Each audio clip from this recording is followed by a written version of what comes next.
Okay, so this is our next video focusing on topic 5.4 and 5.5, the phases of the Industrial Revolution. And this video focuses on the British phase of industrialization between 1771 and 1815.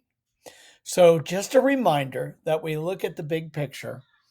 This topic is about, first of all, how the Industrial Revolution spread and how the spread of the Industrial Revolution basically changes the modes or the process of production and the location.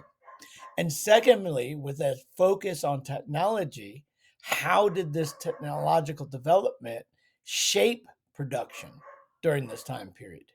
So, in the last video, we identified the characteristics that define each phase of the Industrial Revolution: where and when, the key sources of power, key technological developments, and then, yes, other aspects. So now what we're going to focus on is describing each phase. I encourage you to take notes that basically describe what we're talking about, because at the end of this video series, we're going to look at the big picture and kind of see how it's the effects that it's having. So, reminder that our general claim for this topic is that although the Industrial Revolution began in Great Britain, it soon spread to the Western world after 1815 and to other areas of the world after 1850. As the Industrial Revolution spread, the use of new resources and technology changed the modes and the location of manufacture. So, when we talk about the British phase of industrialization, what we're overall going to be looking at is that the British phase focused on, first of all, the use of coal and steam based technologies, and the production areas is going to be textiles and later the iron industry.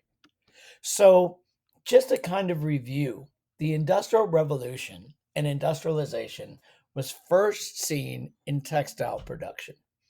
And we know that the cottage industry that England used to produce their textiles was not the most productive. There were constant disputes between cottages and the merchants over the pay. The labor was very unorganized and difficult to control. And ultimately, this system could not meet the demand. So there was a great deal of technological development. Things like the flying shuttle or the spinning jenny.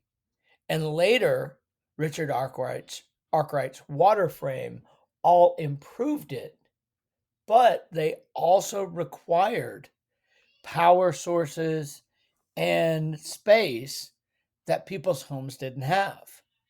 So in 1771, Richard Arkwright opens Cromford Mills.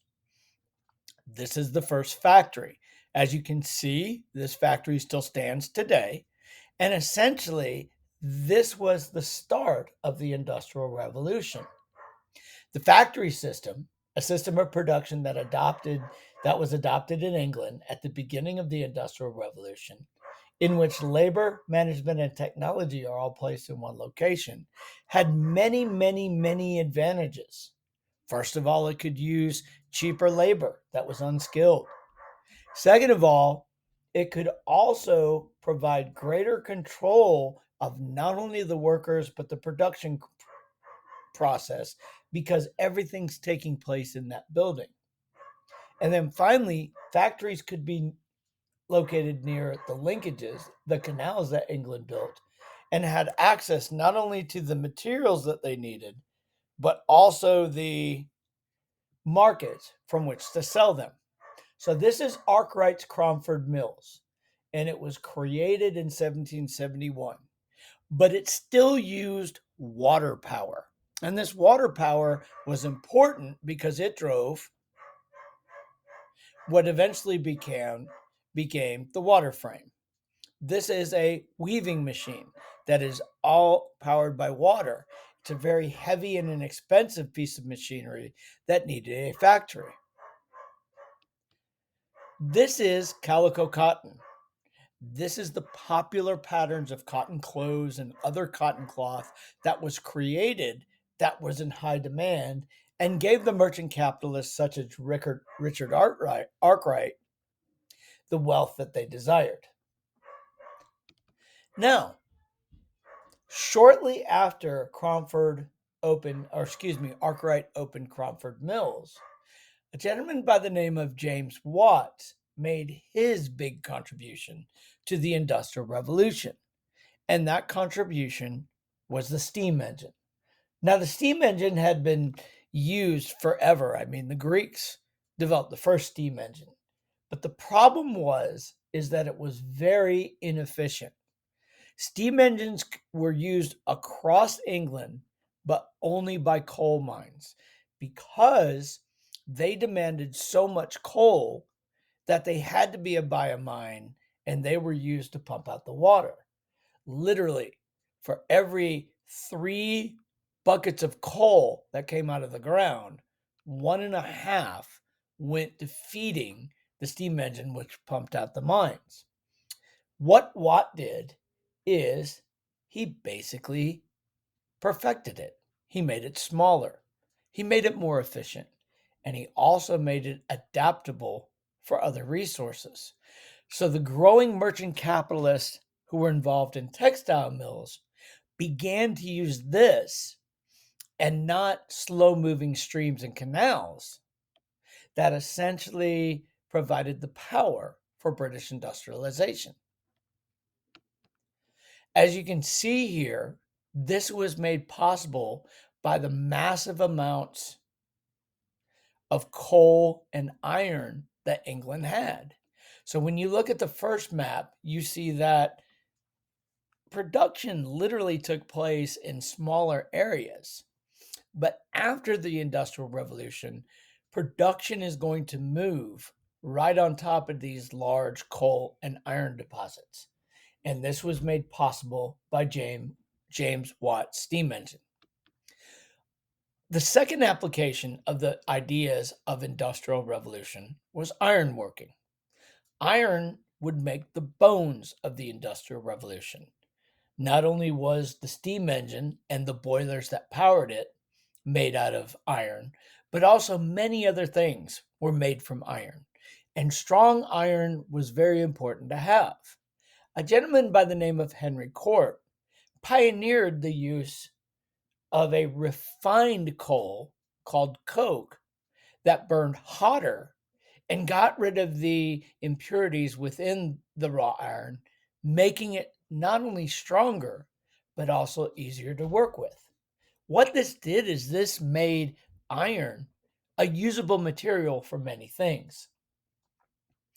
The person that did this was Henry Cort, and Henry Cort was an important contributor to the Industrial Revolution.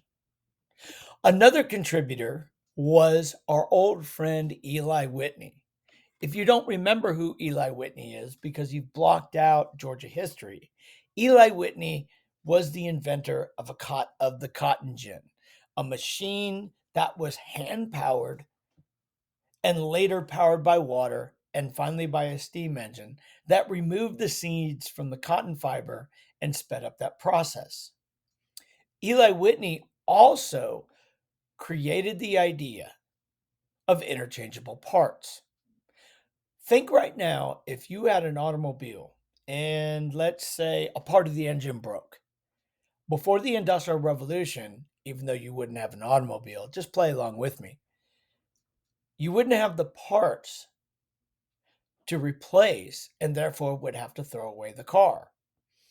Interchangeable parts relied upon Henry Cort's and others' production of iron to make smaller parts that could be easily replaced if they broke. For example, here, one of the first applications of interchangeable parts was in weapons. Because before this, when a trigger mechanism or something would break on a gun, it was basically useless. Now, because of the invention of Henry Cort, using the invention of James Watt, and the ideas of Richard Arkwright, we now can have great production of parts that could easily be replaced and keep goods from being destroyed. So, just a kind of review the English Industrial Revolution. Well, first of all, it took place in England, and the dates are 1771 at the beginning of the first factory, and it lasted till 1815. When you talk about the main industries, you're talking about textile, you're talking about iron, you're talking about the steamship engine, the steam engine, and you're also talking about other industries using basically interchangeable parts. When you talk about the main sources of power, you're looking at coal, but you're also needing iron and a refined coal called coke that would provide the power. And the main technologies are not only Watt's steam engine, but Henry Quartz method for making iron.